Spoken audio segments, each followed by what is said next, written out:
Throughout the 1970s, while American horror cinema was entering a new golden age, British horror was also moving in bolder, weirder directions. Traditional gothic horror from studios like Hammer was starting to reach its end and being replaced by stories that were more psychological and experimental. I'm sorry.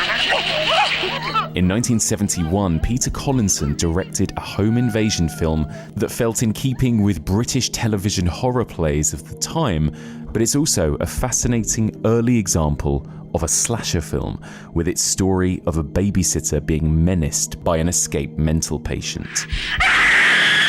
Later on in the decade, Polish director Jerzy Skolimowski directed a strange British folk horror about a dangerous man infiltrating the home and relationship of a married couple in Cornwall. He taught me the use of the terror shot. Like Fright, it shared many stylistic similarities with television horror of the time, particularly televisual folk horror like Penda's Fen or The Owl Service, but it also felt like something bolder and altogether more dangerous, something that horror audiences had never seen before. Join me as we continue exploring the evolution of home invasion, and we discuss Peter Collinson's Fright and Jerzy Skolimowski's The Shout.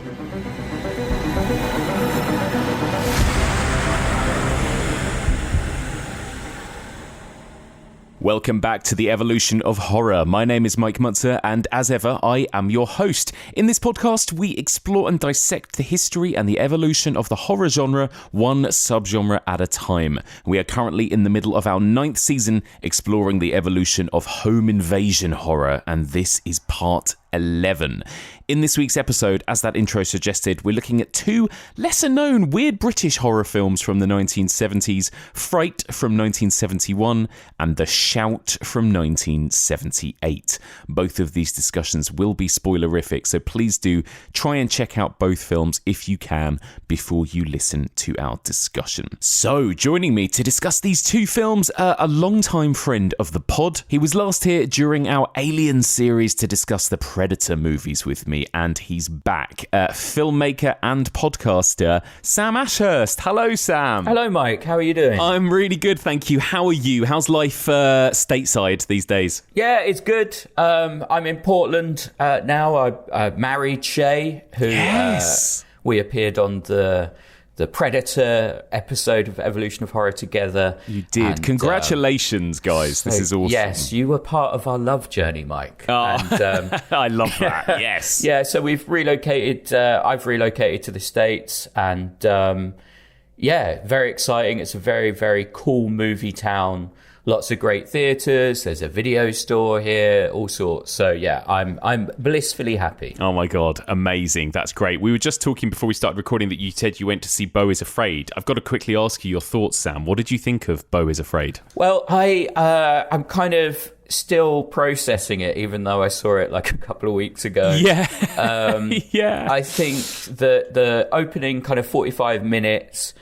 There's a cartoonist here called Josh Simmons, and he makes incredible horror comics. That's another thing about my relocation to Portland. I'm now kind of part of the underground comic book scene here, and I'm actually working on a comic myself at the moment. But there's this cartoonist called Josh Simmons, and it so reminded me of his work, that opening 45 minutes, and I was blown away by that opening section.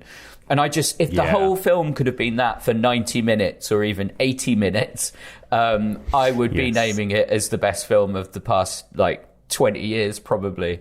But when it kind of changes and that middle section, it kind of dips a little bit for me, and then the stuff in the woods. I'm not going to spoil it, by the way, because I know that you've done a deeper dive on Patreon, so I won't spoil the film for anyone who still hasn't got to it yet. But the ending, there were moments in that ending where I was so thrilled. I was like, wow, Ari Aster is one of the greatest visual directors we've got right now.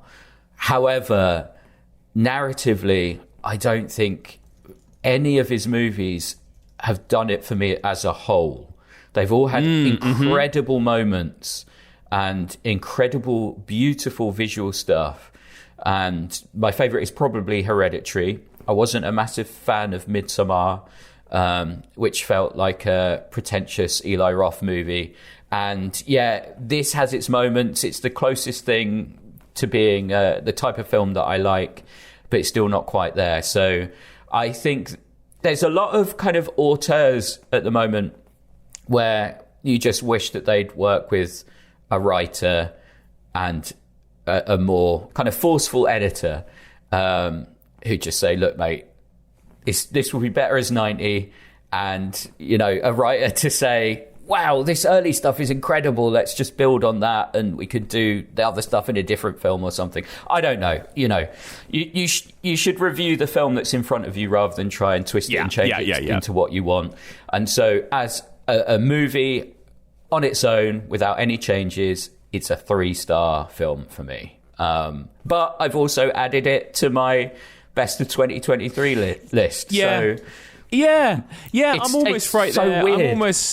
I'm almost right there with you, because I echoed almost exactly what you said there, that it has one of the best first acts I've seen in years, if not ever, right? And then sadly it does dip, and then it kind of goes up and down for me, almost like I'm watching a series of shorts for 3 hours rather than a consistent whole. And some of those shorts are incredible and some of them are just not that great, you know? So yeah, you end up feeling a bit mixed on it by the end, I think, right? That's it. Yeah, I reviewed it on the Arrow Video podcast. It's on our Naked Lunch episode, and I think I said that it's a 1-star movie and a 5-star movie at the same time.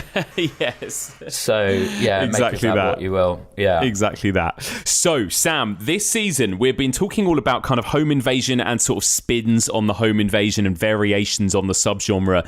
Let me start off by just asking you a bit about this subgenre. It's been really interesting so far that so many of my guests have kind of almost recoiled at the thought of home invasion, and they've sort of said it's not one of my favourites, or it's too bleak, or it's too depressing, or it's too dark. What are your thoughts on kind of home invasion, at least the sort of traditional home invasion movies? Well, you know me, I love the bleak stuff, I love the disturbing stuff. So, yeah, for me, it's an amazing genre. Some of the most intense horror movies are home invasion, whether that's stuff like Inside or Funny Games, Man Bites Dog, or more mainstream movies like The Strangers. A lot of my favourite movies have the home invasion elements. And one thing that connects all of the films that I've just mentioned, they're all incredibly disturbing. And yeah, I love the disturbing stuff. I made my own home invasion movie, A Little More Flesh 2, which is apparently so intense it made one reviewer hallucinate while they were watching it, wow. Which I was very, very happy to read. But that's part of the power of the genre. Yeah, for sure. Absolutely. And what do you think it is about this genre that does freak people out more than any other subgenre, it feels like? Well, I think home invasion movies create horror within the safest of people's safe spaces. With pretty much all of the films you've covered so far, outside of a BFI season or a retro film screening, they're also all watched in the home. So you turn off the movie, and if it's an effective one, suddenly like every pipe creak, every piece of trash blowing in the wind outside, it all suddenly sounds so much louder and more intense. Like, what was that thump? Was it the cat? Or was it someone coming up the stairs? Yes. And Fright in particular plays with that feeling so well. But yeah, it's horror that targets our most sacred sanctuary, and all of the best horror movies do that in some form. A Nightmare on Elm Street is a home invasion movie in a way, because Freddy attacks your dreams, but the real life damage is done in the bedroom. And you know, stuff like Audition, Ring, The Exorcist, Poltergeist, they're all home invasion movies from a certain perspective. And I've had some experience of this kind of feeling. I used to live in central London, a few doors down from this hipster pub called The Dolphin. And at kicking out time, I'd frequently get idiots ringing on my doorbell, and you'd ignore them and they'd go away. And one night, I literally just hit the end credits of a film I was reviewing, Cherry Tree Lane, which I don't know if that's going to be part of your lineup or not, but it's basically a post-Eden Lake British home invasion movie. Even Eden Lake's interesting in these terms because it kind of inverts the home invasion tropes. But yes, yeah. Anyway, Cherry Tree Lane is nasty, but not particularly scary until your doorbell goes during the end credits at 2 a.m. And so I ignored it.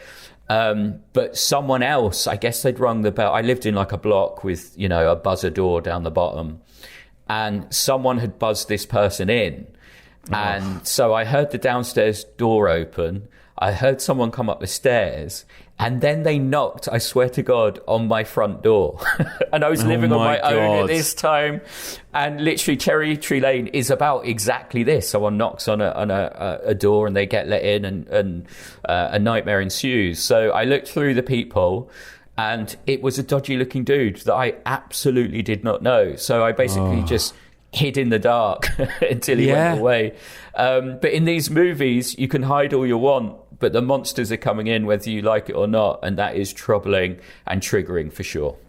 And we are going to go back to we're going to begin in 1971, which again, last week, Jamie Graham and I discussed A Clockwork Orange, Last House on the Left, like these early 70s movies. It feels like this is around the time when we got the first, at least in Western cinema, the first real boom of kind of home invasion movies as well, which is, again, the early 70s, such an interesting time for kind of nasty, controversial horror movies. Of course, Straw Dogs was this same year. I already covered Straw Dogs in an earlier season, so we won't be covering it during this home invasion season, but it feels like there was very much something in the air at this time as well, right? Suddenly horror becoming nastier and again really kind of hitting people where they lived by the looks of it, Yeah, absolutely. Straw Dogs is a really interesting comparison to this film because obviously it also stars Suzanne George and the performances in Fright and Straw Dogs couldn't be more different.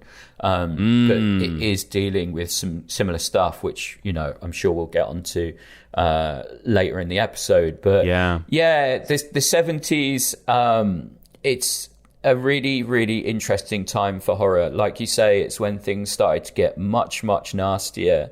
You had generations of people who grew up on this kind of sillier horror stuff, William Castle kind of jump scary stuff, and the more kind of ghost, supernatural led horror, monster horror, all that kind of stuff.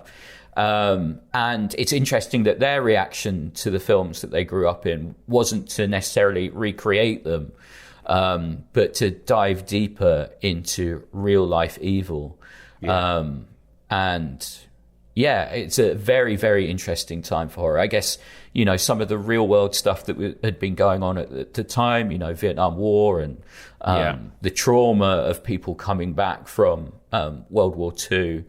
I don't know. I think it's this generational trauma is in the mix with a lot of this stuff. Absolutely, yeah. The horror literally coming home to where we live, I suppose. Exactly, right? Yeah. Well, on that note, Sam, let's kick things off. We're going to start off by talking about Fright from 1971.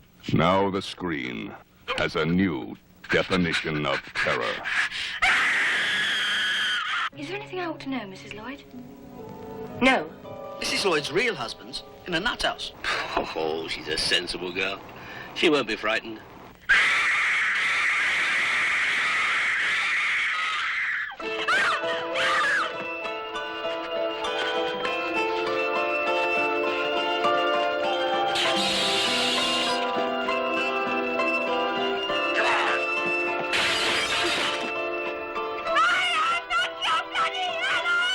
Fright, an experience ripped out of a nightmare.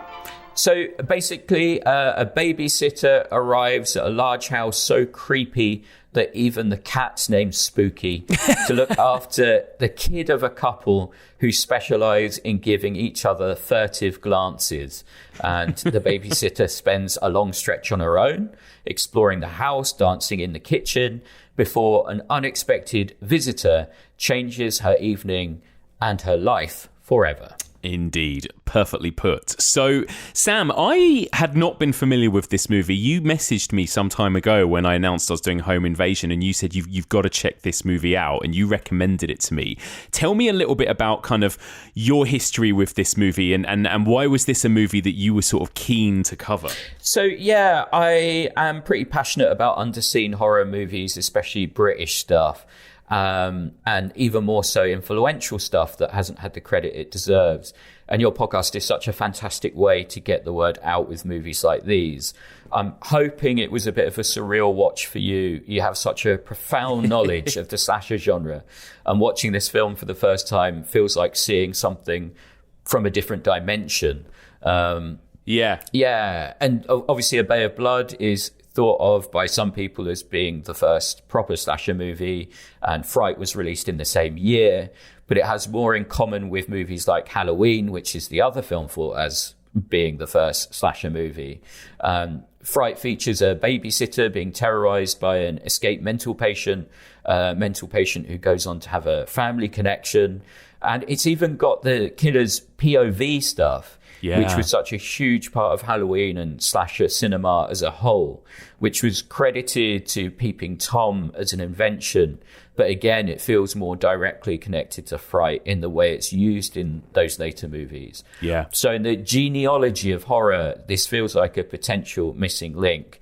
And as for my kind of history with it, I first watched it in 2011, and this was one that I bought from a film archivist friend who Dan and I have talked about on the Arrow Video podcast, Psychotronic Tony.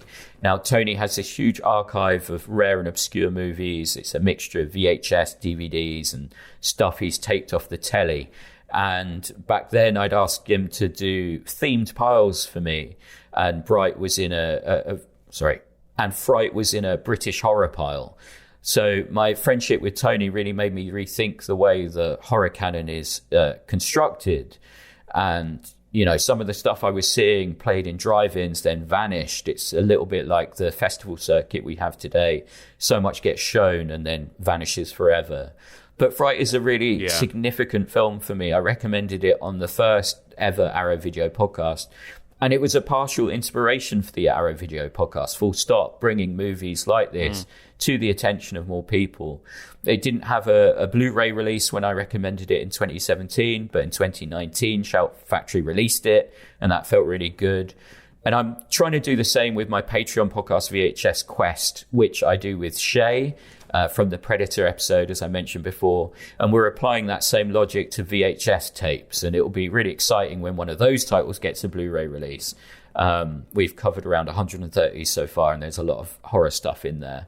But yeah, films like Fright is why I'm a film collector, why I'm a film fan, discovering these weird little gems that just kind of electrify you with what they potentially contributed to the genre as a whole. Yeah, perfectly put. I mean, I really enjoyed this movie, Sam. It was an eye-opener. Like you said, the fact that it really does tick a lot, especially narratively, it does sort of tick a lot of those kind of slasher boxes. But also at the same time, it sort of didn't really feel like any of those movies either. Maybe because it's so British, maybe because it was, I don't know, it almost feels in a kind of different tradition in that regard. I don't know, and in a really kind of interesting way. And also, I love this kind of, there is this kind of through line that I'm discovering during these kind of home invasion movies from a bunch of older movies which very much kind of aren't traditional home invasion movies, but I've been kind of exploring them almost as these kind of designing the blueprints for them. And movies like The Spiral Staircase and even Gaslight, this idea that, you know, the husband or the person you live with, the person at home with you could be the dangerous one, and this kind of thing. And it feels like there's a lot of that playing into this too, these kind of, you know, the dangerous husband returning home, and there's that kind of really interesting element of it too. And it works as a really interesting kind of midway point, I think, between those kind of, that boom of kind of slashery home invasion movies that we were about to get,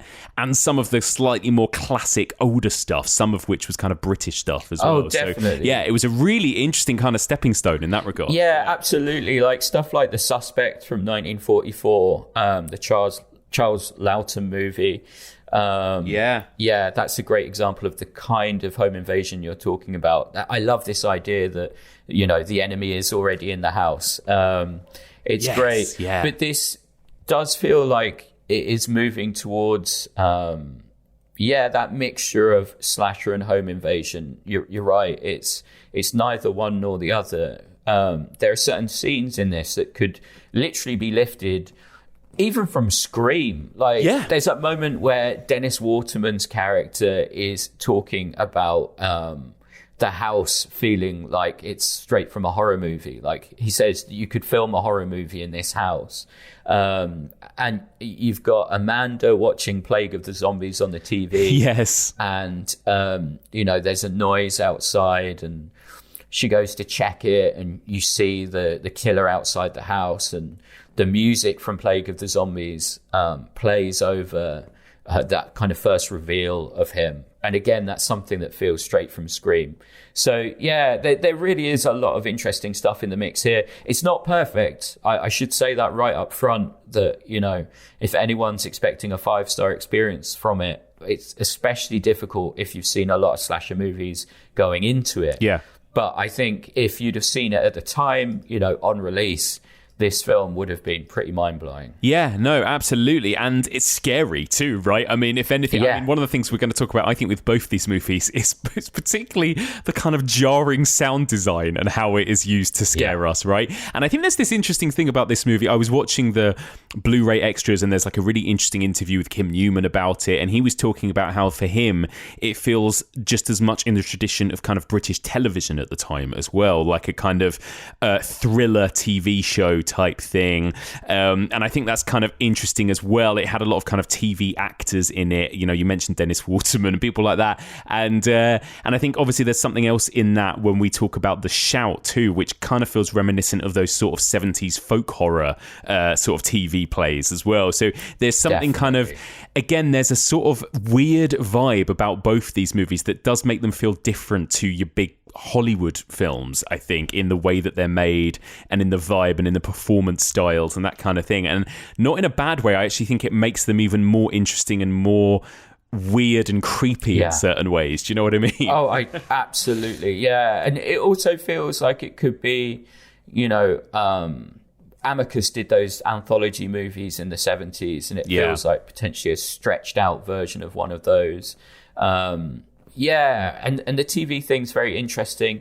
The Shout, we'll get onto it, but that definitely felt like a BBC play for today to me. Yeah, like even in terms of the level of horror you get in it. But we'll park that for the Shout conversation. Yeah. But yeah, no, lots of interesting atmospheric shifts in this film for sure. Let's talk about the direction generally though, because having said all that, I wouldn't say that this film looks quote unquote televisual, because I feel like it's very very dynamic in the camera work, in the sound design. Peter Collinson, who obviously, like, I guess his biggest film that he directed is The Italian Job, right? And then he went on to do a bunch of other kind of horror thrillers. Speaking of something I've already mentioned, he went on to do a remake of The Spiral Staircase. He did a remake of And Then There Were None, both of which we've covered this season. So it's kind of really interesting filmography. But what do you think of his direction and the way he kind of chooses to tell this story? I think his direction is pretty brilliant. Firstly, because of the visual language. Like, this is a film that has real thought and intent behind it. Amanda is seen behind branches and gates early on. Like, she's entered a prison when she's walking into this movie. And later, when Dennis Waterman's character, is targeted by the killer, we see him behind the same branches. So he's fallen into the same trap. And the performances are lovely too. He's a director who gets great stuff out of his actors. And it does take a long time for the horror stuff to kick in, but there's a sense of tension throughout because of those performances. It's also in the visual language, and it's in the set design, the blocking. And yeah, there's just beautiful shots here. The moment where the figure moves past the window and then the door, it's gorgeous and creepy. And for a good portion of Fright, you could be watching an M.R. James style ghost movie. The script by Tudor Gates is underrated. It's a very early example of meta horror, as we discussed. And yeah, Amanda watching Plague of the Zombies on the TV, I really want to come back to that because it's another British film which directly inspired an iconic American movie. It came out 2 years before Night of the Living Dead. But all of that meta stuff just makes the film feel more real. And it increases that home invasion identification. You know, Amanda's watching a horror film and so are we. And yeah, like I said, not perfect. There's some edit choices I wouldn't have made. I think they're intended as mini cliffhangers, but they muddle the story a little bit. And actually thinking about what you say about this feeling like a TV episode or movie, this is something that probably would have been more likely to be shown on ITV as opposed to the BBC, because it's almost like they've left in ad breaks. Which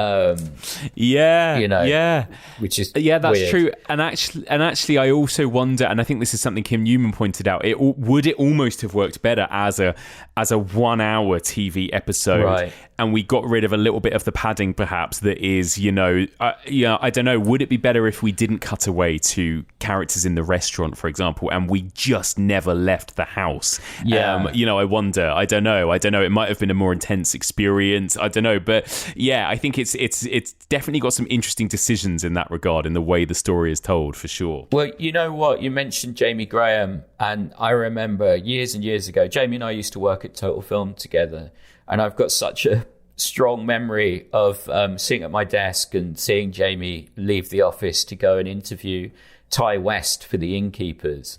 And I shouted after him, ask him if he's seen Fright, because this movie is so similar to House of the Devil. Like the second act with the babysitter alone, exploring the house, getting spooked by a dripping tap, randomly dancing in the kitchen.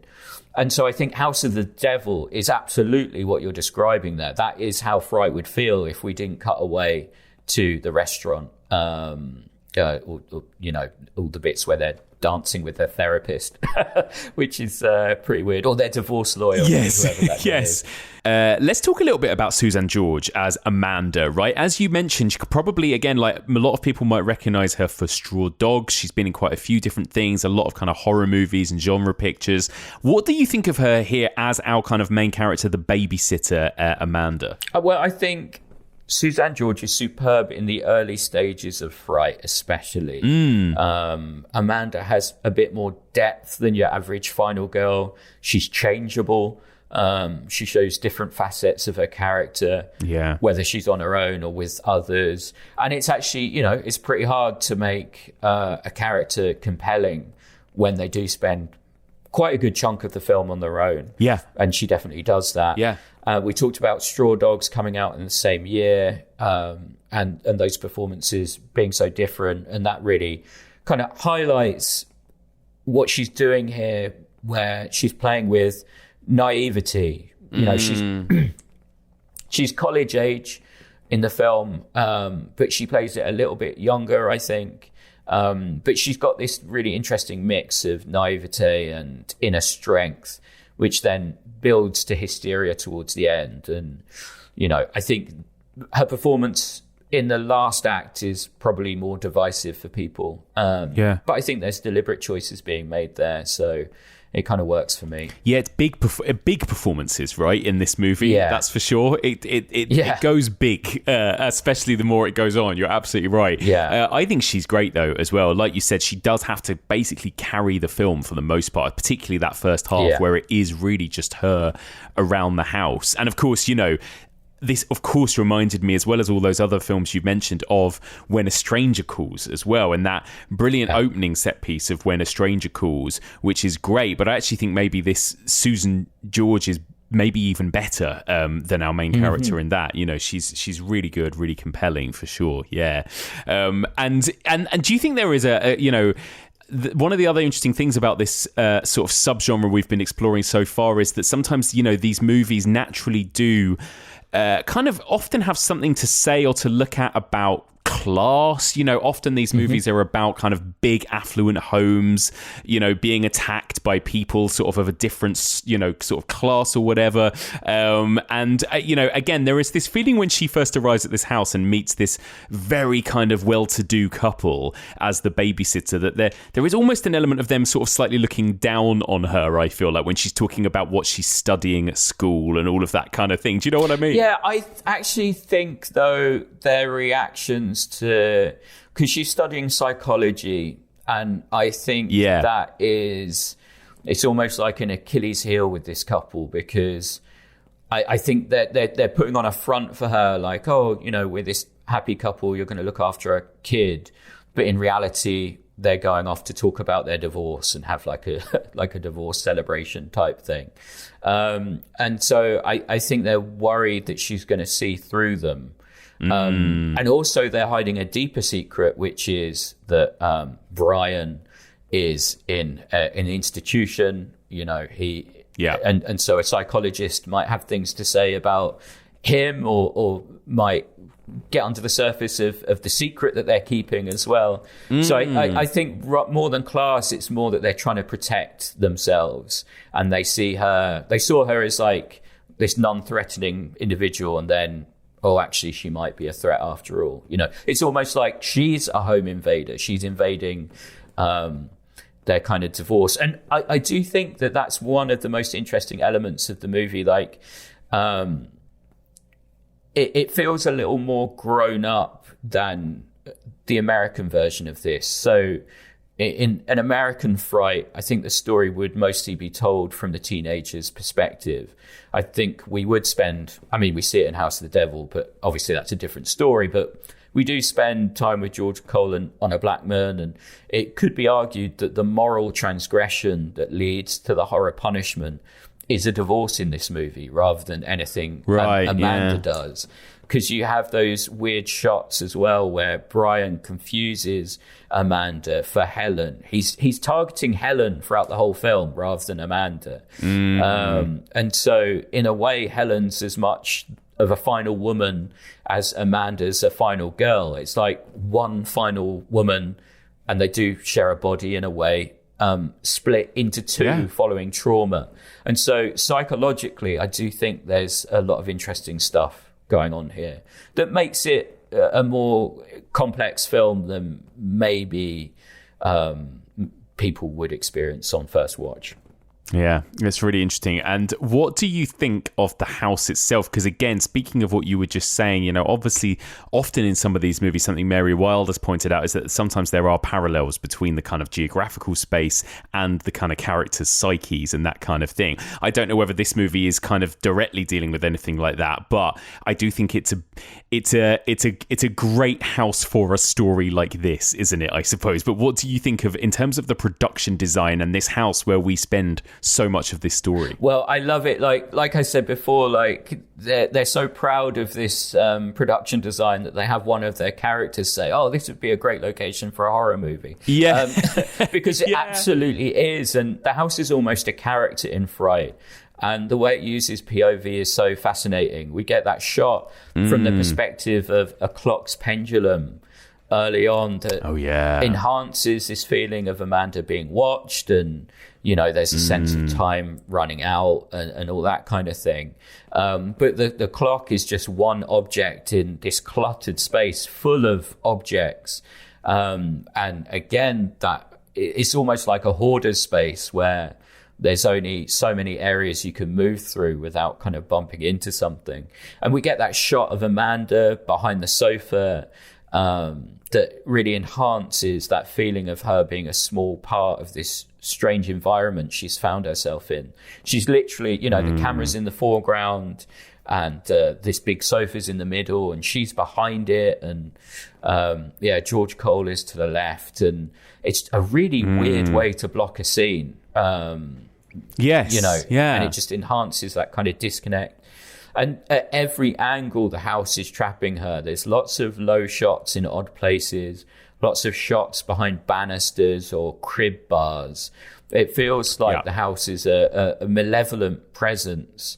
And that kind of that really ties into one of the things it's dealing with, which is this broken family. You know, you can imagine Brian and Helen lived together in that place before, and the house has got a residue of their relationship. It doesn't feel right.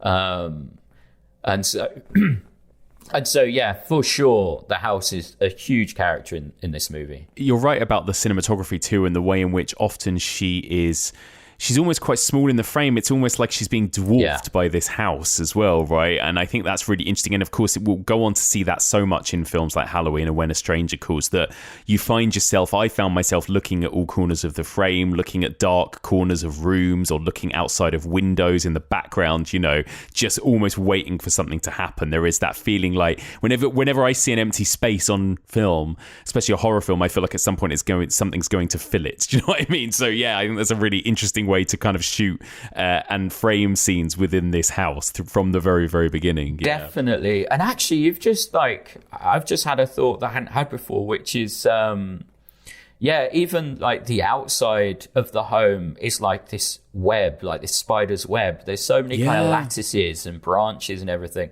And then there's that scene where, you know, she steps outside for a moment and she has quite a over-the-top reaction to a shirt. Yeah. But even that connects it to Halloween, this idea of laundry. You know, for sure. Being villainous. Really, really interesting. And it's an interesting way, in which the story does kind of unravel, because I was confused at the very beginning as to, like, what is going on with this married couple or this not married couple? Yeah. There is something almost suspicious about them in the way they're behaving around Amanda at the beginning, right? As you've already mentioned, you know, and they say something when they finally leave and get into the car, something about like, oh, do you think she knew, or something like that? Like, and I was starting to think, again, speaking of House of the Devil, I was like, oh, have they lured her here for some other really dark reason? Is she going to be killed or sacrificed or something? You know, like, again, because I had no idea where this film was going at this point, and I thought, are these two actually going to be in on it? But I think, again, the film does a very good job of really taking its time with its pacing in its first act to kind of constantly give you these red herrings of what is actually going to happen to this girl, you know, at any given moment. Absolutely. And yeah, as with the House of the Devil, I think this film, Fright, is strongest before the reveal, where you've got that insane tension. And you're absolutely right. It's a weird kind of roller coaster where you're like, oh, okay, are they the villains? Are they involved in this in some way? And the way the information is kind of slowly fed to you before the kind of final reveal. As soon as that reveal happens, it becomes kind of a slightly less interesting movie. I actually like Fright the most before it becomes a home invasion movie, the parts where it could be a ghost movie. But with all of that said, when the police arrive, and spoilers, it does start to peak again. And the kind of end face-off is very tense for me. And then when Amanda's arc becomes impossibly dark, that's so satisfying. It becomes a totally different genre again. It becomes rape revenge. Yeah. And that's satisfying for me for sure. And the end twist is an amazing moment. You know, it just lands the twist, cut to credits, we're done. Yeah. So yeah, that all that stuff in the final act is pretty great. Completely agree. Once the police arrive, I do feel sorry for that little kid though. I think he's probably still in therapy. Oh my god, absolutely, that poor little child. Yeah, it's so true. Tara, right? Tara. There's a moment where the little kid says, "You're not gonna kill me." Yeah, and that really, really feels like improv. Yes. It really feels like something the kid actually said. Yeah. And the reaction to it is, oh no, we're just playing a game. And I think that's probably what they told the actor. For sure. And also, so just reinforcing the character, and right, the character's name is Tara, so is the actor. So I think that's kind of interesting that they were calling him by his own name throughout this as well. So yeah, they were essentially just like dropping him in it and playing this game with him, I suppose, as you would have to, trying to kind of incorporate a very, very young child into a scene like that. But yeah, really interesting. Yeah. That poor kid. So let's talk about the character of it's the character of Brian, right? So the murderer, I suppose, the villain, when he finally arrived at the house, played by Ian Bannon. And again, you kind of start off unsure. Is this a good guy? Is he a bad guy? He's very charismatic, right? What do you think of this character of Brian and the performance by Ian Bannon? Well, for me, Brian's maybe the film's weakest spot. You can see why post-Fright slasher directors decided to keep their killers silent, because the shots where he's outside the house are far more impactful than anything after he starts speaking. There's some really creepy shots of him standing outside, just standing in front of the door or approaching the house. And they're replaced with a slightly theatrical performance, which does take away from some of the intense horror for sure. The character is good. There's a weird incel vibe that's super, super creepy, but Bannon's a tiny bit cheesy, and I think he brings out the worst in Suzanne George's performance. There's something about the two of them that just doesn't align, and that could be deliberate, that could be a way of increasing the stress and the tension. But I think it's an interesting performance, but I'm not sure it completely works for me. But I do find it super creepy. And I'm uncomfortable whenever he's on screen, even when he's kind of playing the nice guy. There's something really, really creepy and off about him. So, I don't know. Go on. What were you going to say? Yeah, no, I was just going to agree with you. I think there are moments of this performance when he's truly frightening and unpredictable, and you don't know what he's going to do. And again, going back to something you said, I think he's actually, some of his creepiest moments for me are that very end point with the police on the porch when he's holding the child and he's holding the shard of glass. Like, that is a very scary, tense moment. But then there are other moments when he's a little bit too big, almost cartoony for me, and it slightly takes me out of it, which is a shame. But it's a kind of and I think because Susan George is so good, I think that kind of definitely helps these moments with the two of them together. And it gets very nasty very quickly, right? There's this kind of very creepy moment when he takes her upstairs and he essentially sexually assaults her, right? I don't know whether it's kind of it is basically implied that he rapes her, right, in that moment. Like, and how do you think, again, this is kind of weird comparison, but of course Susan George from Straw Dogs also had that horrific rape scene that same year in Straw Dogs, right? A different kind of scene, shot and framed in a very different kind of way. But what do you think of this, the way that kind of stuff, the more sexual sort of violence is handled in this film? So there's talk early on of Amanda being a virgin, which is another element that aligns it with American slasher movies. And there's also a kind of slightly insane line about horror fans being psychologically damaged by sexual frustration. It's why they like to scare people, because they're sexually frustrated. Yes. And that's something that you could level at the politics and plot of almost every American slasher movie, right? Because the sex is something that always gets punished. The virgin is the one that survives at the end. But this goes in a different direction, and there is a pretty clear implication that Amanda has been raped, and it becomes clear that the virgin talk wasn't to set her up as a traditional final girl, but as part of the impact of what happens to her. And the scene itself is really uniquely disturbing. Very unique, because Brian sees Helen, but we see Amanda. Yes. So to him, it isn't a rape, it's consensual. Like, he doesn't see her fear at all. He just sees Helen, welcoming him and encouraging him and all that kind of thing. To her, to Amanda, it 100% is a rape. We see her fear. And you're right, Straw Dogs does have a similar scene, but that was criticised for suggesting that Suzanne George's character started to enjoy the assault. Yes. Where there's absolutely no sense of that here. Amanda is terrified, and the scene ends with a really powerful scream. So the whole thing is impactful for sure. And it's, you know, I don't think it's gratuitous. It's a close-up mostly of Suzanne George's, Amanda's face. Yeah. And it is important for the story in two very different ways. One, we see his kind of obsession with Helen and his mania and all the rest of it. And it kind of sets up all of Amanda's behavior kind of from that point on. So, it's definitely a disturbing scene. It is.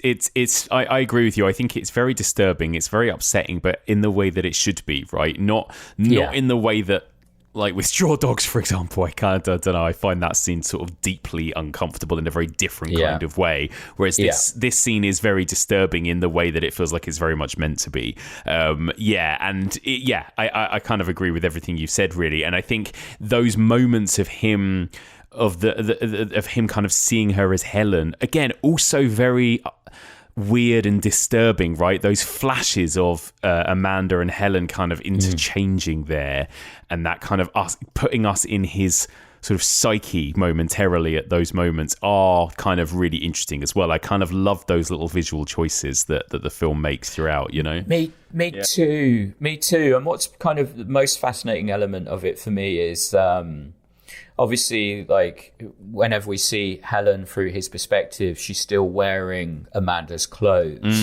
So there's still kind of, there's a slight awareness of reality. Yeah. And it changes, the perspective changes. So we have, for the rape scene, she's happy, she's warm, she's inviting.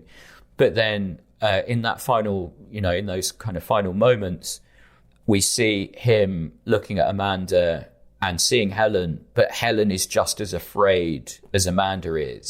So there's less of a bending of reality. And so the way it uses that technique to put us in the perspective of this madman is really unusual. And I don't know if I've seen it used in the same way in any other film, really. For as much as this movie seems to influence a lot of other stuff, one of the most interesting elements hasn't actually been lifted as yet. Yeah, it's really fascinating. I completely agree with you. And we'll move on in a moment to the final act of the film and talk a little bit about that. But first of all, let me just ask you, Sam, you mentioned, you know, this movie is a kind of, in some ways, an early example of a kind of meta horror movie. And what do you think in terms of the importance of that, the stuff playing on the TV, showing us a kind of old Hammer, well, not that old at the time, I suppose, but showing us a Hammer horror kind of zombie movie at that moment? How do you kind of read that scene within this movie? I think it's stuff that I touched on before. It's this idea that this is a film that wants you to feel like it's real, that it's, you know, it's happening. Like the pacing of it is very deliberate, as much as I criticised the cutaways to the two different locations. It lingers longer on stuff that other movies would cut out. And that adds to the realism. And so this idea that she's watching this horror movie and we don't get like a traditional horror score in this film. There are moments of music, but it's mostly stuff that's playing within the world of the film. And so it's really smart to use that horror movie music to make the moment where he's outside the house feel like a more traditional horror movie with the creepy music. It's really, really clever, really, really interesting. Yeah. And it makes it all feel so much more real. And again, these are all techniques that have been used since many times in different movies, but it makes Fright feel like an experimental film. It really does. It does things that I hadn't seen before in cinema, but it would then go on to, you know, spread throughout lots of other genres and movies. And the sound design, as we've mentioned, is so great in this, and there are so many bursts of these big, loud jump scare moments, right? Particularly in the first half. This movie loves a jump scare and a kind of red herring jump scare as well, right? There's a lot of it, and a lot of loud screams and loud discordant noises and that kind of thing. But it really works, right? It really works in kind of setting up the mood for it. Again, it's exactly what this movie kind of wants to do to you, I think. Yeah, because houses can be scary. There's lots of scary noises in the home. especially at night when the house settles and you do hear those creaks of the pipes or, whatever, something outside. And so, we talked a little bit about it before, but I think it's deliberately playing with that. It's part of the realism. Though I do think the Lloyds should get their taps checked because Yes. that was a very unpleasant sound. But it all works. It's all part of the atmosphere, and sound design and music are two of the most important elements of horror. Yeah. And the fact that Fright was using those things in a different way is pretty admirable, I think. Let's finish by talking about that final act then. You've mentioned it already, and I agree with you. I think the movie really kind of picks up again in those last sort of 10-15 minutes when they're on the porch, the police are surrounding them, and you've kind of got Amanda and Helen together here facing off against Brian. And obviously Brian's got the child, he's got that huge blade, it's that huge shard, and it is a very frightening image, I think. I think it's just... seeing a real child like that in that scene just makes it all the more upsetting anyway, I think, right? But they're kind of slow attempts to kind of bring him round and hand over the child or put down the child. And you do feel like he's a kind of coiled snake, just that he might kind of burst at any moment. So I found the kind of the tension really palpable in this sequence, and I love this kind of them using almost psychology, right, to get him at the end here. But what are your thoughts on this kind of final sequence? Well, it's really interesting because the way he's set up is really nice. Like, before we kind of properly meet him, we or see that kind of dark side of him, we hear from the police that, he escaped, and a woman saw him at a bus stop, and someone says, "Oh, what happened to the woman?" And they say he strangled her. So it's this weird little, like, I love stuff like this in films. Like, it's kind of a little bit Rosemary's Baby, where there's this whole other movie happening off screen. And you can imagine, like, him confusing that woman for Helen, and then killing her and going on with his journey or whatever. But he's set up as being this very unpredictable, very quick to murder person. And then when we spend time with him in the house and what he does to Amanda, he is this kind of terrifying figure with this kind of weird, like, almost jovial twinkle in his eye, where he's like, "Oh, Helen, come on, we're going to be all right." And that adds to the terror, and that's kind of part of what gives it this weird incel vibe to me. It's like, he's kind of like the ultimate nice guy. Because he's interacting almost as if, like, oh, all this stuff that went wrong, we can just forget about it and be a family again. And so you really don't know what he's going to do in that moment. And it really, really adds so much tension to it. And then you have kind of the release of the child being handed over. And then you get that shock where Amanda shoots him in the head. And then Helen reacts with this scream, So despite everything that's happened, there's no... What I would expect from that character is a sense of relief. But it's clear that there are still feelings there in the face of all of this horror and nightmare and madness. Helen still does have some kind of connection with Brian. So he kind of, he almost wasn't wrong in a way, even though he totally was. Very weird energy to that finale. And then we just cut to the credits. Yes, that's it, and that's another thing that I love in it's something that I see a lot more in kung fu cinema, like in Shaw Brothers movies, where they're like, story's over, see you later. There's no Psycho style discussion about what has just taken place. It's just the villain's dead, your lead woman is destroyed, and in ways that she'll probably never recover from. It's just an insane, bleak ending. 100%. I agree with you. I really loved it. It was a genuine shock, that moment. Yeah. And you're right, you know, in some ways a kind of rape revenge moment there, right? Where it's Susan George that actually pulls the trigger and kills him. And before you've even had time to process what's happening with that gunshot and then that scream, it's straight to credits, right, as well. And it really does. It kind of ends kind of on that kind of quite intense note, and kind of it's a really nice way to kind of end the movie, I think. And then that theme song Ladybird by Nanette plays, and that's like another weird tonal shift. Like, it's kind of creepy, but also it's like this almost nursery rhyme style song. It's really weird. The whole film has this very, very unique and powerful energy, and like I say, not perfect. I can see people maybe struggling with it if they're coming to it off the back of watching every Halloween and every Friday the 13th or whatever.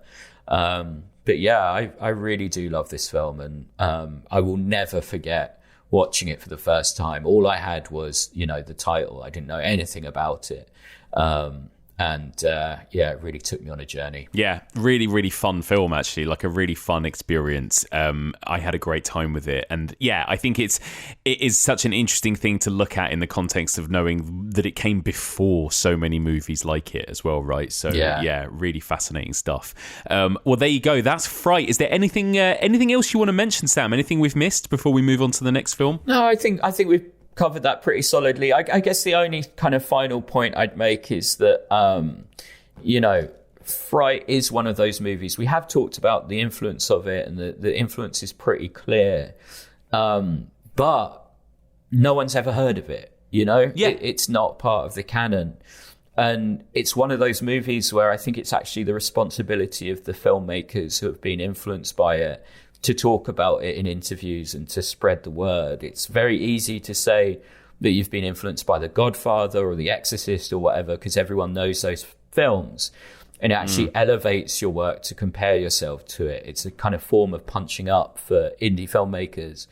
But to say, I got this idea from this British film no one's seen, when everyone's praising your originality, it's a little different, and it's a little more difficult.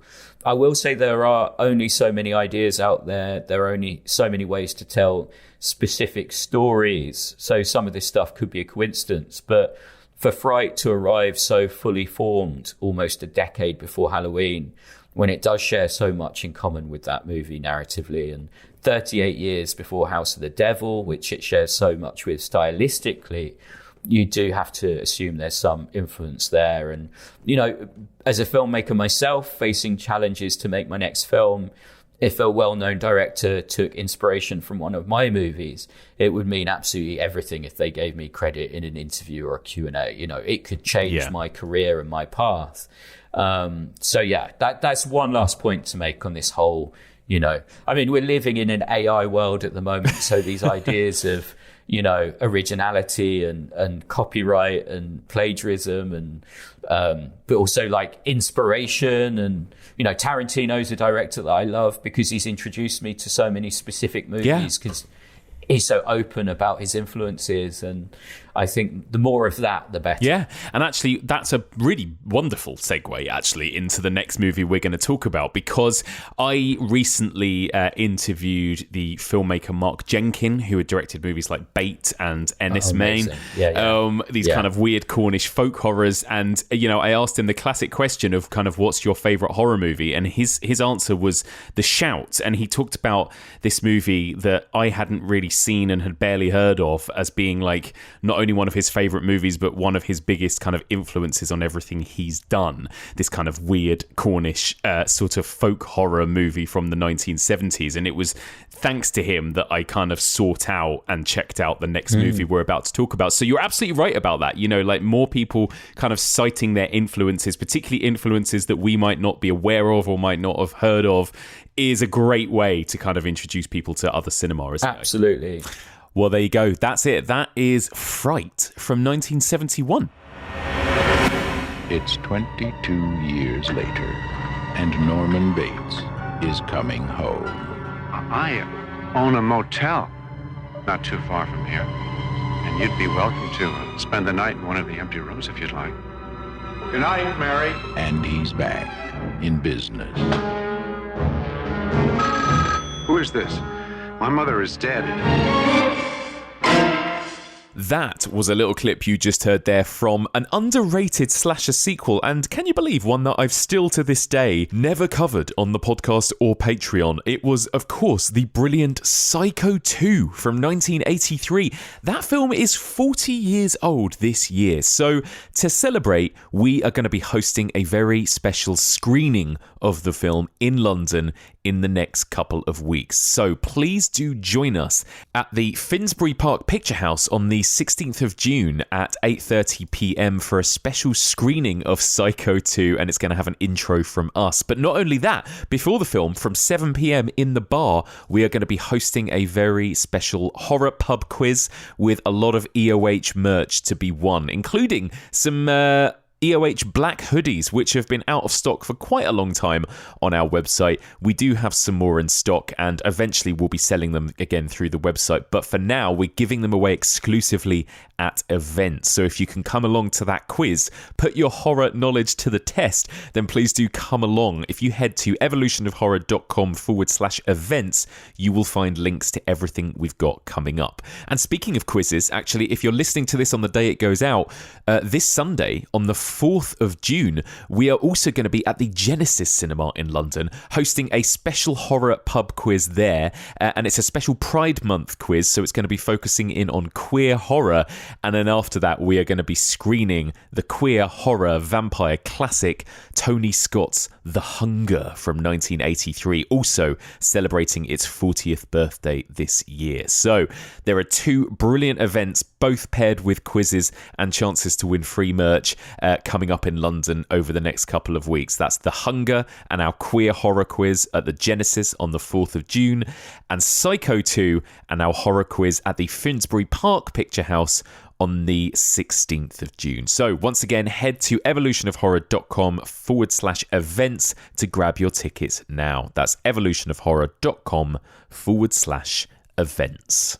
So before we get into the second half of this week's episode, just going to take a moment to thank this week's sponsor. That's $20 Patreon subscriber Nathan Woods. Nathan is the host of the Camp Z podcast, which you can find on Spotify. Camp Z podcast is about a non-scripted good time set in an apocalyptic world where there are no more bills, money, or worries about the world we knew. We're a comedy show with a difference that supports mental health. Come and join our community at Camp Z. So he sent us a trailer for his podcast, Camp Z podcast, which we'll play a little bit of for you right now.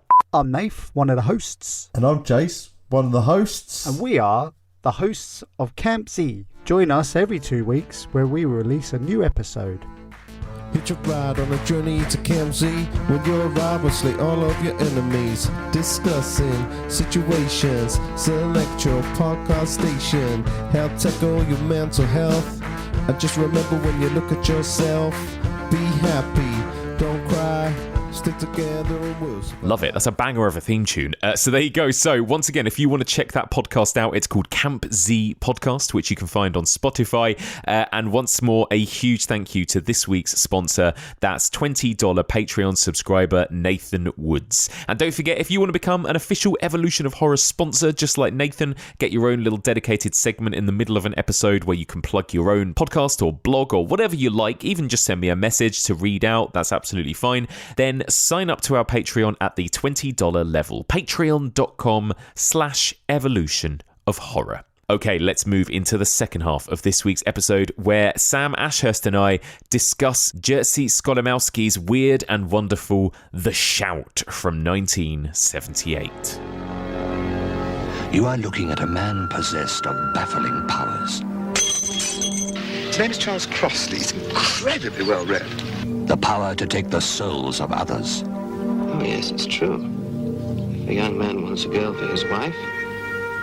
He steals some trivial possession from her, casts a spell over it, and then she finds him irresistible. That's funny. Just buckle. Alan Bates is Crossley, master of primitive man's deepest secrets, and they are all dwarfed by his awesome shout. If I shouted for you now, you would die. As would your wife and anyone else around here. Susanna York is Rachel. First her soul, then her whole being possessed by the man with the shout. John Hurt is Anthony. His only chance to break the spell is in a stone. But which stone and where? We'll find you. How long do you think you'll be able to stay? A musician invites a stranger who might also be a magician who can kill people with sound over for lunch. Chaos reigns. Yes, lovely, lovely stuff. Yeah. Now, what's your kind of history with this movie, Sam? And like I said, I've only just very, very, very recently discovered this movie for the first time. But what about you? What are your kind of thoughts on this movie, and what's your history with it? Well, this is an actual first-time watch for me. Amazing. For the podcast. It is one that Kim Newman has recommended to me in the past. I know that he's a huge, huge champion for this film. But for one reason or another, I just never got around to it. So I'm very pleased for this opportunity to watch it, to discuss it. I think it's really interesting. It feels like a J.G. Ballard short story or something. And I love the sound design, which we're going to talk about. But it feels like a piece of art that's also about art. And it could even be about filmmaking. Because there's the moment where Crossley says that he makes up dreams and fills them with symbolism. And that could be a quote from a David Lynch interview. That feels like a director's job, you know, making up dreams, filling them with symbolism. And John Hurt is making music, but he could also be making Foley for a movie. His techniques feel more like sound effects than traditional composition. So there's lots to get your teeth into with The Shout. I do think that stuff would have been more interesting if the film had been scarier. I think if it had leaned into the horror stuff more, it would have been a canon British horror film like The Wicker Man, rather than this more obscure movie that you and I are only just getting to, really. I don't know what your thoughts are on the horror stuff in the movie. Yeah, I would agree with you. I think there is some really kind of interesting sort of...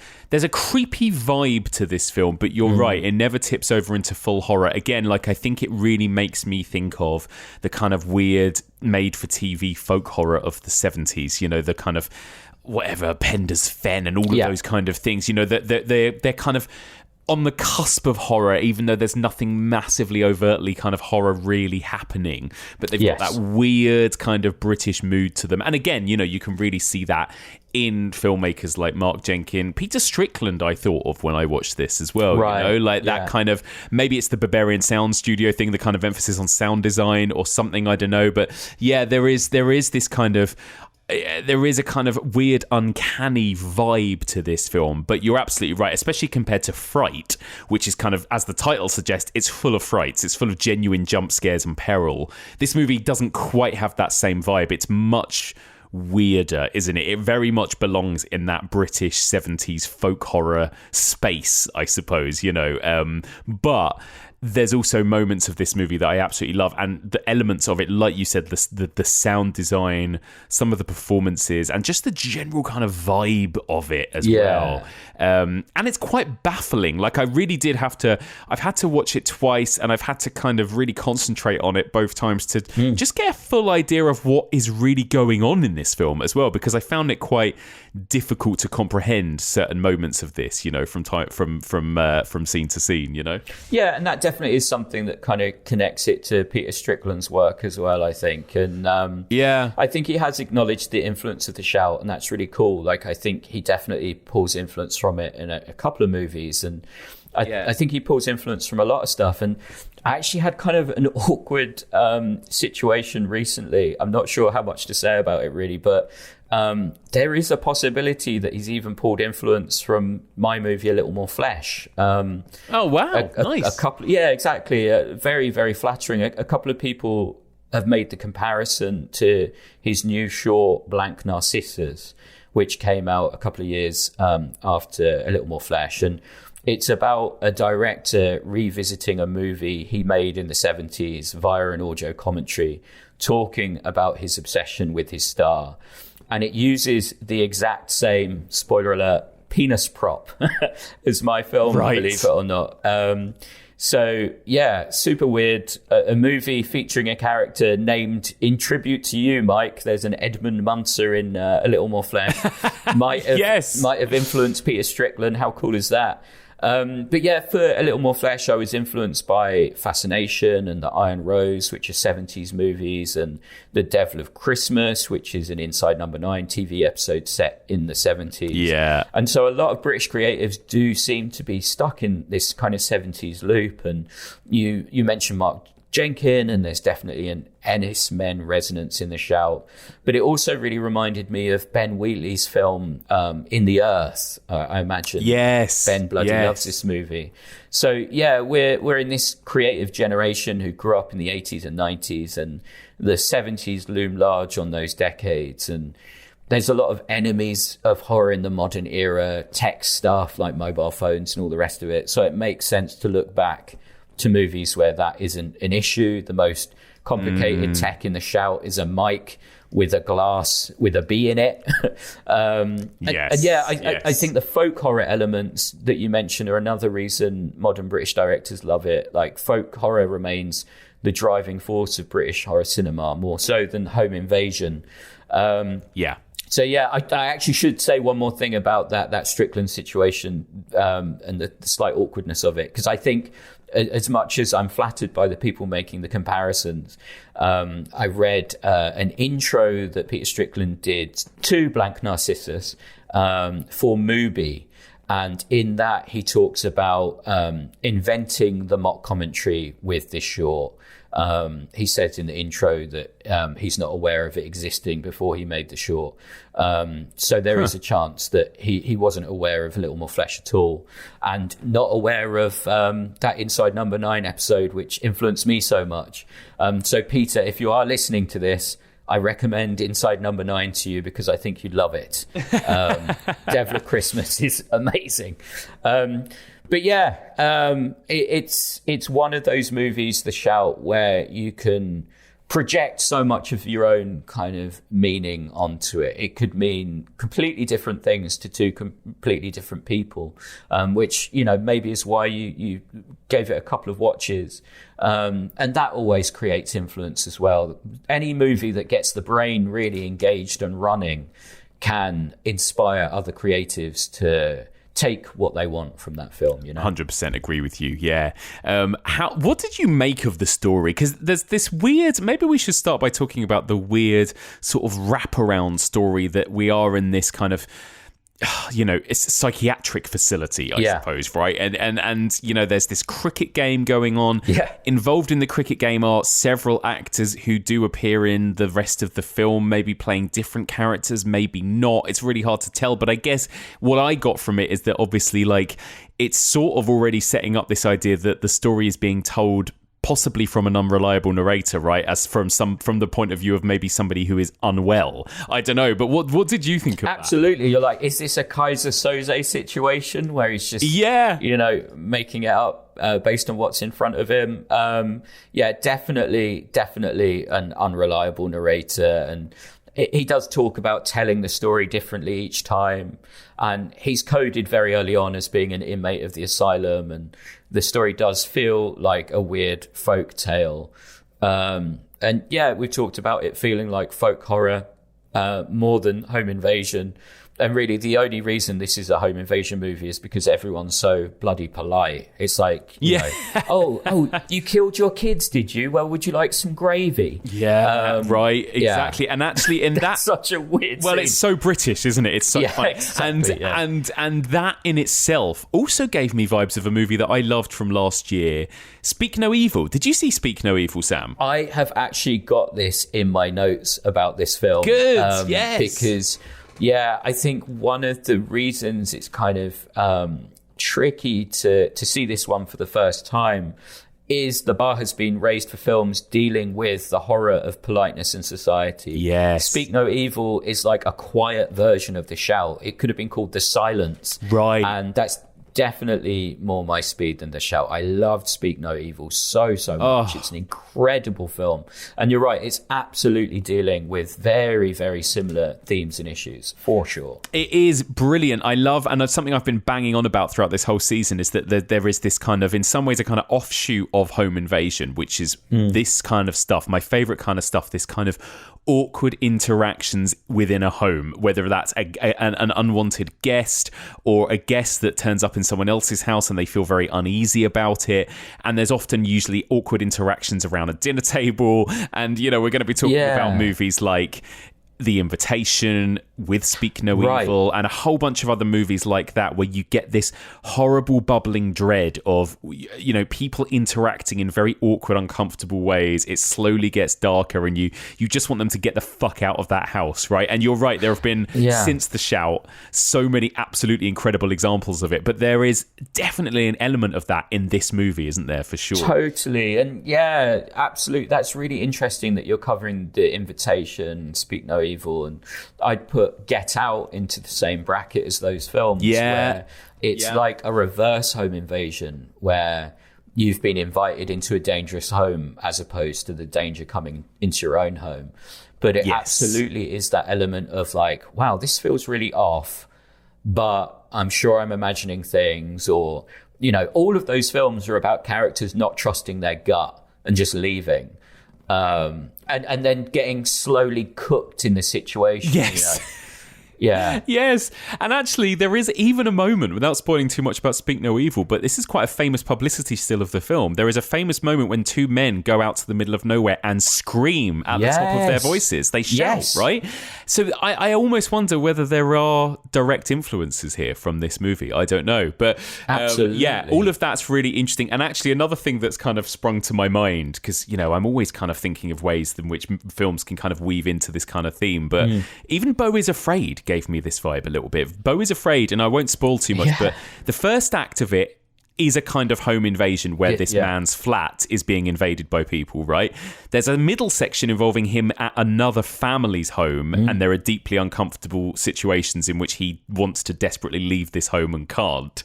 And then there is a third act when he returns to his childhood home, and there are these kind of three different domestic situations throughout that are all treated very differently, but equally as kind of uncomfortable and horrific in different ways, you know? And those are kind of the encapsulations of the different types of domestic movies we're kind of looking at this series. So it's, they're all really interesting kind of offshoots of each other in that way. Absolutely. You know? And there's an element of horror.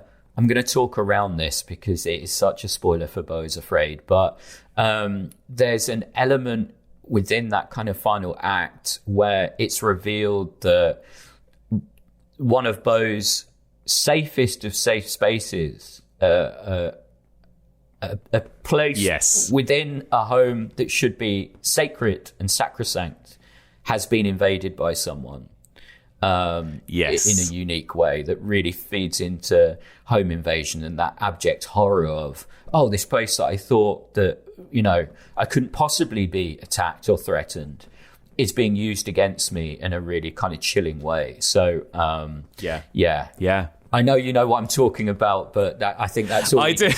It's such a great moment, though. It is. And so this is it. So I do find that in some ways this movie is a really kind of interesting spin on the theme, and this idea of, you're right, you know, that dinner scene where we've got, you know, the Alan Bates character, you know, dining whilst telling them that he, murdered his own children because he was with this Aboriginal person in Australia for years. And that whole conversation is so weird and awkward, and also it makes me feel, is it borderline racist, some of this stuff as well, but like it's so uncomfortable that you already know, like, this man is not a good person to have in your house, right? It's so interesting, and you do just want to tell them both to chuck him out immediately, basically. Absolutely, yeah. We should talk about that aspect of it, like the racial aspect of it. I'm really hoping that The Shout was kind of consciously exploring the dangers of cultural appropriation, rather than using a distorted portrayal of a people and culture to spook audiences out. It does have a voodoo panic feel about it in those kind of early moments, which I'm not a massive fan of at all. But it could have been a lot worse, especially for the time it was made in. Dealing with these like post-colonial themes is a really tricky area to delve into at the best of times. So it's not as bad as it could have been, but there were elements to it that did make me feel very uncomfortable. But then you've got that unreliable narrator thing, and this is all stuff that's coming from the villain, and so he's not a heroic character.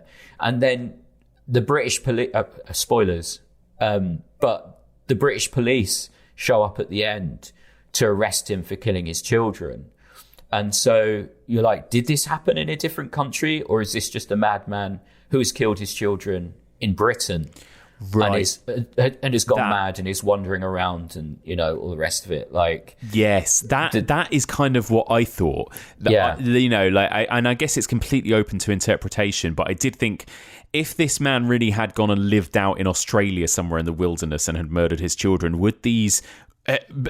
how would he have suddenly been arrested for it by these two like British bobbies at the end of the film, right? Like, I do feel like, is it actually that he is a very, very unwell man who has murdered his family and is then kind of imposing himself upon this other household, pretending he can do magic and that he's a magician and almost making up this alternative version of his own story, I suppose. Exactly. And I think it doesn't necessarily land it that strongly, because there is that ambiguity, because I think the reveal at the end, when she goes in and removes the shoe buckle from the necklace around, I think that's supposed to be like a big like mic drop twist where it's like, oh, it was real all along, or because he could have just been telling a story and making it up based on who was in front of him, but that that shoe buckle reveals that at least some elements of the story he was telling was true, right? So, it's a bit of a mishmash, but it makes it a perfect pairing with Fright, because Brian and Crossley are kind of similar characters in a weird kind of way. Like, they are. I thought that. Yeah, we're seeing the Shout far more through the prism of Crossley's perspective. Whereas we only get glimpses of Brian's perspective in Fright. In The Shout, the whole story is being told by Crossley, and we're seeing every event through his eyes. So yeah, that ambiguity is slightly weird, and it's one of the things that doesn't quite land for me.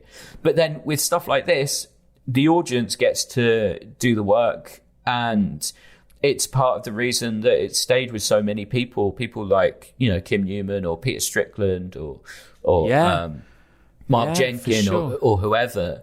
For creatives, especially watching movies like this, they kind of engage you in a different way. And you take kind of different stuff from the experience. So I'm it's a weird one. I'm like Beau is Afraid. I'm probably still processing it a little bit. I think so. I'm the same. And I think you're right. I think there's moments of it that I've kind of tried to sort of add up in my own head canon, like I'm almost thinking of it as this kind of, you've already mentioned David Lynch. I think of it almost as this like Mulholland Drive type situation where this person has it has kind of telling their own story and has recast the people in their immediate vicinity, which is why the people that we see in that cricket match pop up as characters. And this idea that the nurse, because the nurse in the psychiatric facility is Susanna York, right, is Rachel in the kind of dream world. And, I wonder whether he was obsessed with her, maybe, like, was he just in love with her as this woman that worked in the hospital, and he's kind of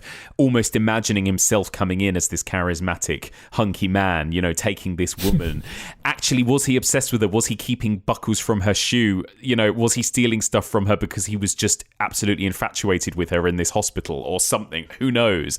But there's elements I think that could add up in that regard in that kind of Laura Harring, Naomi Watts kind of a way in Mulholland Drive. Do you know what I mean? Absolutely. Yeah. No, I love that. I think that's spot on. Yeah, because why would John Hurt just play cricket in front of this guy? Yeah, exactly. It's very strange. You're right. Very strange. You're right. And And by the way, right, what a cast, because, you know, you've got Alan Bates and John Hurt, Susanna York, and then these other peripheral characters where you're like, oh, there's Tim Curry, oh, there's Jim Broadbent momentarily on screen, and like all of these people, it's just like it's quite the British cast in this movie. Absolutely, yeah, it's Jim Broadbent's debut movie, but he obviously doesn't have too much to do in it, and likewise Tim Curry, who I adore, like he makes the very most of every moment. Like Tim Curry is so magnetic and charismatic, and you can kind of see the thoughts like whirling around in his head. It's for what it is, it's a brilliant performance. For sure. Yeah, I think Alan Bates is probably the standout. Like Crossy is the kind of character who could have just as easily been played by Richard Burton or Oliver Reed. Like he has this animal magnetism, this sinister charisma that really makes Crossy work. There's something vaguely alien about his performance that means he's as believable as a magician as he is an inmate at the asylum, and both feel true at the same time. Yes. Bates is really something special in this film. God, I couldn't agree more. He's so good and so kind of sexy as well as dangerous, right? Like I honestly didn't know at what point is he, you know, he's coming in, he's infiltrating this home and this marriage, and at one point I thought, are both of them basically going to fall in love with him? I almost thought at moments, I don't know if you found this, that something was going to happen between him and John Hurt as well. You know, like there was this real feeling that like he had this magnetism with everyone who he crossed paths with in this film as well. You know, he was absolutely fantastic, Alan Bates, in this. So good. Yeah, and there's, you know, this is probably too much of a deep dive, but one of the influences on A Little More Flesh 2 is Francis Bacon. And obviously John Hurt's character has the Francis Bacon art hanging up in his studio, and Francis Bacon is someone who was attracted to someone incredibly dangerous and charismatic. Right. Someone who threw him through a plate glass window in his own home, and, you know, detached his eye, and he still went back to him. Yeah. So I don't know if the Bacon stuff's there deliberately. Obviously, they pay direct homage to one of those images when Susanna York is running across the floor on all fours, and it briefly kind of cuts to black and white to really drive the point home that they're paying tribute to that piece of art hanging up. And again, I don't know if any of this is kind of narratively significant, or whether it's just, this will be a cool moment, this will be a cool visual moment. But that idea of an artist being attracted to someone charismatic and dangerous is definitely resonant of Bacon's work. That's so interesting. Yeah, you're absolutely right. And even if that isn't there in this movie, there's also this really interesting kind of masculinity kind of thing, isn't there? You know, I mean, John Hurt, again, like he's such a brilliant actor, and he's got a very particular kind of physique, right? He's quite sort of slight and he's quite thin, and you know, again, they're very, very different, aren't they, him and Alan Bates, in their kind of build, in the way they carry themselves. And there are a lot of scenes of John Hurt, you know, without any clothes on or in the bath or whatever, and I think there's a real emphasis, I think, on him being, again, just like slightly more slight, I suppose, than the other main man in this movie, you know? Yeah, there's a real kind of, I wonder if this is just a slightly different view of like Britishness in general. Like, it is directed by a Polish director, and it does feel like an outsider's view of Britain and Britishness. And it could be argued that like the stiff upper lip and general politeness is the downfall of this poor couple. We've touched on that a little bit with the Speak No Evil thing. Yeah. But there's a perversion in the same way that Speak No Evil apparently is more resonant if you're more aware of like Danish politics and stuff. Like apparently there's a lot of in-jokes in there that you'll get if you're someone who lives in that country. Here, it feels like it's different watching it as a Brit than potentially watching it as an American, for example. And yeah, there's a kind of perversion under the surface of British society, like so much repression that you have to shout to let it all out. Certainly at this stage, in the 70s, where, this is pre-punk. This is before that kind of rage of explosion of anger and emotion. And yeah, the shout is almost like, the music in this and the sound effects, like, this could be like a Boards of Canada album turned into a movie. It's definitely more electronica than it is punk. But there's something about the shout itself that is very punk rock to me. Yeah, you're absolutely right. Let's talk a little bit about that shout and the sound design generally. Yeah. That is quite a moment, isn't it? That moment when he does go out into the middle of nowhere to do the shout, right? The terror shout. It's a pretty, I found myself, as you do with some films, struggling to hear every word that was said, so I'll turn up my volume quite loud, and then moments happen in this movie like the shout, and it absolutely nearly like blew my windows of my living room out, because it was so loud compared to everything else. But yeah, what do you think of kind of the way in which this director kind of handles the sound design? Well, I think as much as we've talked about this film not quite making it into the British canon in the same way that something like The Wicker Man did, I think that moment is probably the key reason that this film has been remembered by the people who remember it. Like, it is such an impactful moment, very nightmarish and potent. And it's just such a great noise. It's been mixed beautifully. It kind of reminds me of like Aphex Twin or something, like Come to Daddy, like that kind of really sinister. Like, you could imagine audiences being scared that, in the same way, like with Ring, when you watch the tape, you're like, oh shit, am I in trouble here? You can imagine audiences in cinemas hearing that in that context and wanting it to stop before they collapse,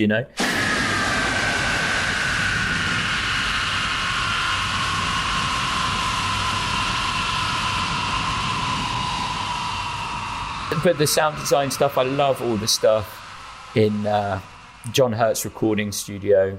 I actually think some of the early ADR in this film felt a little bit silly, where the gents are having a chat before the cricket match. Right, yeah. That happened so early on that I was a little bit worried. But, my fears were assuaged. The sound design is beautiful and perfect for the vast majority. And all of the kind of natural noises are so brilliantly atmospheric and effective. You have Crossley paired with a bee.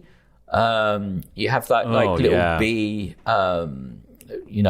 little craft bee that's hanging from the ceiling in the kitchen, and from that point on, you hear a bee at several points in the film, several key moments in the film. I have no idea why he's been associated with the bee. Yeah. Other than when a bee uses its sting, it kills itself. Right. And, potentially that's setting up something for the ending. I don't know. But there's a lot of interesting kind of imagery and recurring stuff that, again, encourages you to dive deep and imagine what's being communicated. Much like a dream, he says it at the start. I'm an idiot, of course. He says it at the start.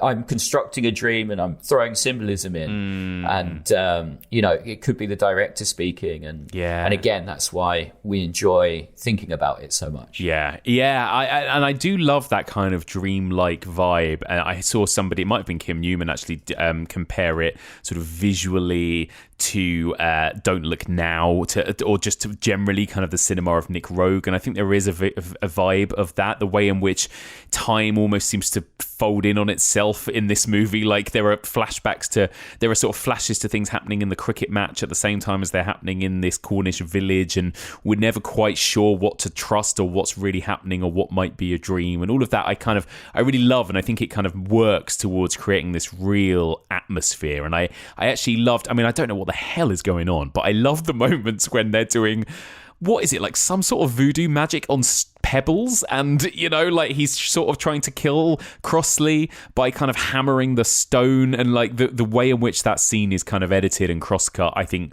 again works really well. There's something quite visceral about it, which I really enjoyed. Yeah, and it's that you've just reminded me of something. Like, there's lots to say about what you've just said, but the first thing that jumps to mind is that weird bit at the start where the woman says, "Oh, don't look up my skirt." And to Tim Curry, and then kind of throws herself against the wall and kind of creeps past and out.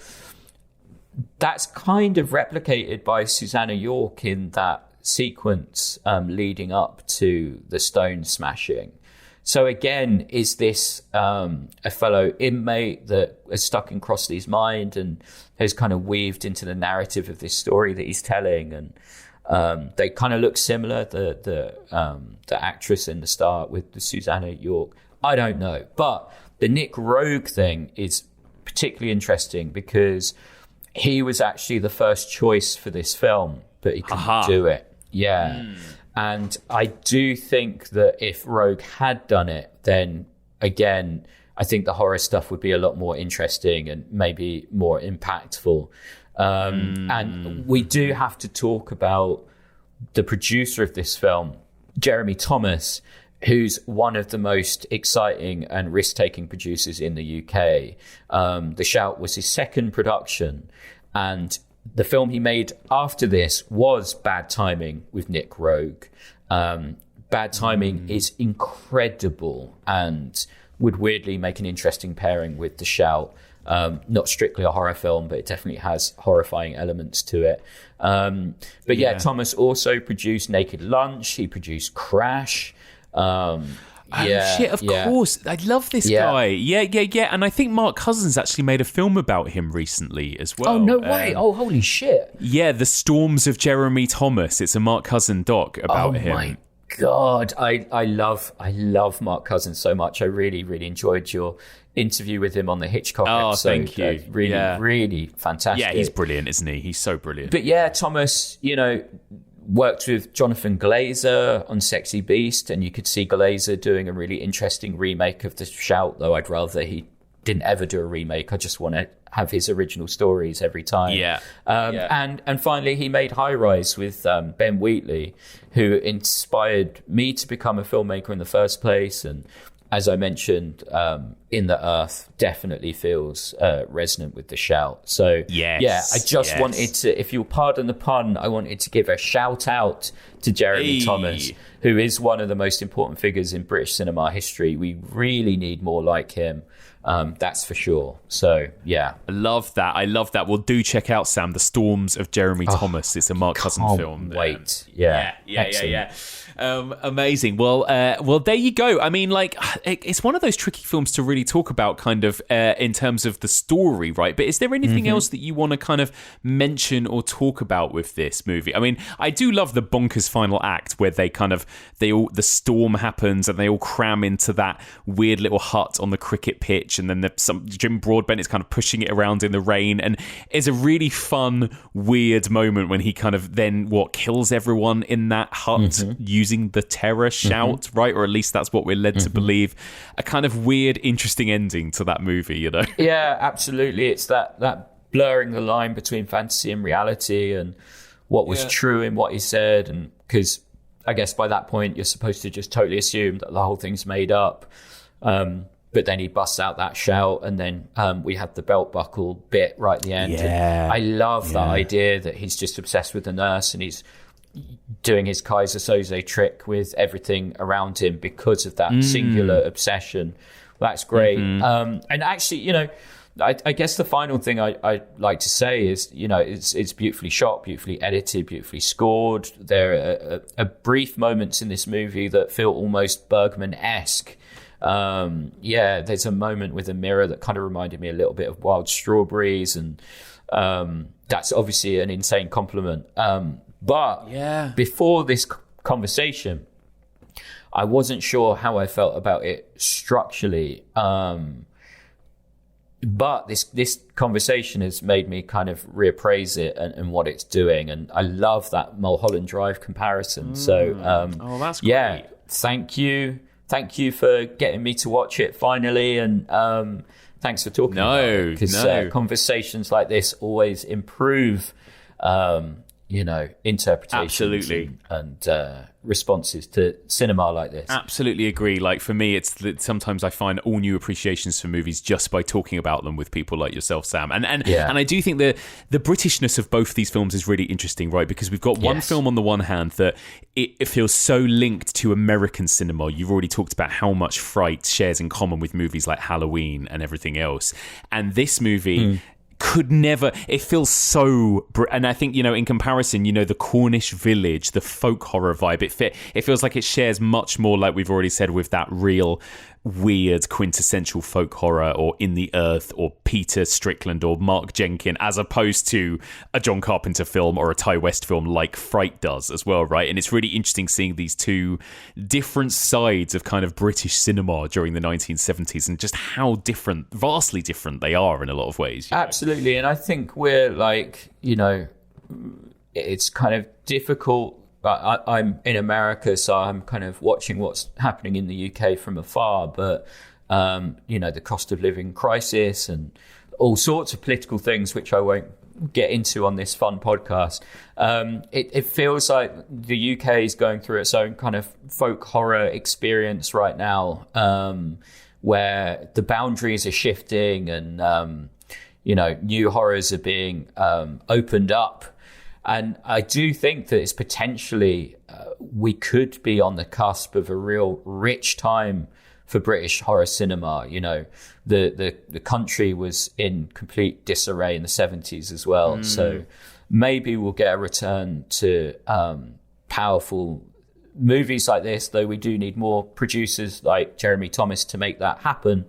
But I think potentially the Britishness that's being explored here, because let's not forget, this is a film that you mentioned Fright, that kind of ranges from middle class to potentially working class in its characters, whereas The Shout initially feels more upper class. We open in a mansion hosting a game of cricket, and everyone feels very posh, like even Crossley feels posh. But the mansion is an insane asylum, and the lines between madness and sanity are blurred really early on. That's a really fascinating exchange where, the character points to the tree and says, that's normal, and points to a different tree and says, that's mad. Yeah. And what he's talking about is perception, which is an important aspect of the experience of watching The Shout, your perception of what it is.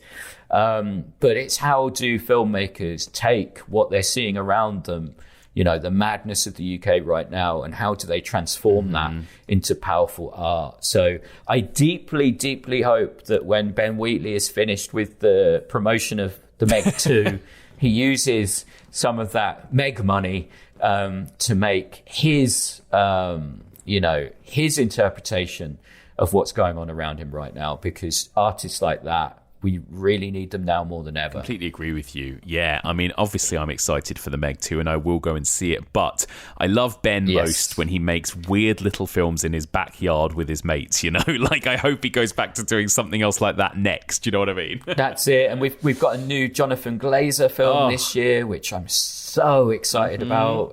It's at Cannes at the moment, and I can't wait to see that movie. I love his work so much. Birth is just one of the most... I'd put Birth alongside The Shout in a weird kind of way. Yeah. And I wonder, does that count as a home invasion movie? Kind of. I love it. It kind of does, doesn't it? Yeah, that's so. Yeah, that would be my home invasion recommendation if we're gonna do that. No, that's perfect. And of course, that was going to be my final question for you, Sam. What is your favourite home invasion movie? Yeah, I'd say that there's a lot of contenders. I think probably both versions of Funny Games. Yeah. I think it's hard to get anything kind of more impactful than that, though. As I mentioned earlier, I do love Inside, at such an intense and powerful movie. But yeah, I'm really going to be fascinated to listen to your Speak No Evil and Invitation episode. I don't know if you will do Get Out, but Get Out is an incredible movie, though not traditional home invasion. But if it's in that classification based on your rules, I'd have to say Get Out as well. But yeah, for sure. Yeah, there are so many contenders. I do think that this is a rich area, and I've loved the way you've expanded the definition of the genre. And Rear Window, Jesus Christ, how can I not pick Rear Window as my favorite of any kind of film? Oh my god, I know, right? That is God, yeah. It's obviously a clear masterpiece. That is another film that I borrowed quite heavily from For a Little More Flesh too. There's a sequence in that film at the very end that is a direct tribute to Rear Window. It's just a perfect movie. I love it so much. So yeah, Rear Window. I'll say Rear Window after all that. A perfect choice. It is literally a perfect movie. And before we finish, Sam, let people know, because like you said, you've got A Little More Flesh too, which really does sort of fit with some of the themes that we've been discussing this week. Is there anywhere that people can check that movie out at the moment, or any way that audiences can get hold of that film? So yeah, I've just added A Little More Flesh and A Little More Flesh 2 as rewards for $10 patrons to my Patreon podcast, VHS Quest. And on VHS Quest, we cover 4 movies a week, every week, for $4 a month as the baseline subscription. But if you do sign up for the $10 tier, you will get A Little More Flesh and A Little More Flesh 2 on digital download. And if you want to hear about more weird, wild, wonderful, spooky, odd, eerie movies, then please do check out VHS Quest. It's on Patreon/VHS Quest. And like I say, we've covered around 130 movies, lots of weird ones, lots of horror films, but we do deep dives. So we don't talk about Maniac Cop, we talk about Psycho Cop. It's basically stuff that's only available on VHS with some exceptions. So yeah, hopefully there's plenty to dig your teeth into there. And I do it alongside Shay, and Shay knows more about movies than I do. So, you should listen for her alone. But yeah, VHS Quest over on Patreon. I love that. Well, thank you, Sam. As always, it's been such a pleasure. Thank you so much for joining me. Yeah, it really has, Mike. Always love speaking to you about films. And that's it for this week. Thank you so much for listening, and a huge thank you to this week's brilliant guest, Sam Ashurst. So please do get in touch. Let us know what you thought of this week's discussion and these films. I would love to hear what you make of these 2 movies, particularly The Shout. So please do get in touch. You can email me, evolutionofhorror@gmail.com. You can also find us on all the socials, Facebook, Twitter, Instagram, and Letterboxd. And don't forget, if you want to discuss this week's episode with fellow listeners, you can join our Discord, or you can join our discussion group. That's the Evolution of Horror discussion group, which can be found on Facebook. You can find all previous episodes and seasons of this podcast on our website, evolutionofhorror.com. You can also find details of upcoming events on our website, evolutionofhorror.com/events. That's where you can buy tickets to screenings and panels and workshops and masterclasses and a lot of other very exciting things we've got coming up. And if you want to be kept up to date with these things and hear about them before anyone else, sign up to our newsletter, evolutionofhorror.com/newsletter. You can find this podcast in all the usual podcast places, and if you get a spare minute, I'd be so grateful if you could drop us a little rating and review on Apple Podcasts or whichever app you use, as that really helps us get discovered by new listeners. So on to next week then. Next week, we are hurtling to the end of the 1970s to discuss 2 very, very fun and quite creepy movies. Next week, I'm going to be joined by the one and only Stevie Webb, and we are going to be discussing a creepy underseen John Carpenter film from 1978. No, not Halloween, Someone's Watching Me. And then we'll be discussing, again, a very important proto-slasher and home invasion film, When a Stranger Calls, from 1979. It's going to be a good one. Join us next week for all of this and more on the Evolution of horror.